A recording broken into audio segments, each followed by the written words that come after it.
রমজানের পরে শাওয়াল মাস, শাওয়াল মাসের 6টি রোজার ফজিলতটা আমরা একটু শ্রবণ করব এবং সেই 6টি রোজা একত্রে রাখা উচিত নাকি আলাদা আলাদা দিনে রাখা উচিত সেটাও আমরা শ্রবণ করব।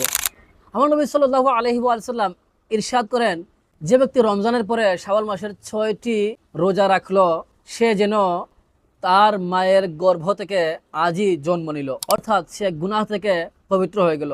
আরেকটি হাদিসে পাকে আমার নবী সাল্লাল্লাহু আলাইহি ওয়াসাল্লাম ইরশাদ করেন, যে ব্যক্তি রমজানের পরে শাওয়াল মাসে 6 দিন রোজা রাখলো সে যেন সারা জীবন রোজা রাখলো। সুবহানাল্লাহ, সুবহানাল্লাহ, সুবহানাল্লাহ। 6টি রোজা রাখলে আপনি সারা জীবন রোজা রাখার সওয়াব পেয়ে যাচ্ছেন।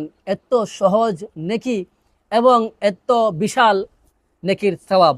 অনেকেরই মনে প্রশ্ন হলো যে 6টি রোজা একত্রে রাখবো নাকি ভিন্ন ভিন্ন দিনে রাখবো। উলামায়ে কেরাম বলেছেন উত্তম হলো 6টি রোজা আলাদা আলাদা দিনে রাখা, একত্রে না রাখা, বরং ভিন্ন ভিন্ন দিনে এই 6টি রোজা কমপ্লিট করা। আল্লাহ পাক আমাদেরকে শাওয়াল মাসের 6টি রোজা রাখার সেই তৌফিক দান করুন এবং মাহে রমজানের ওসিলায় আল্লাহ পাক আমাদেরকে ক্ষমা করে দিন।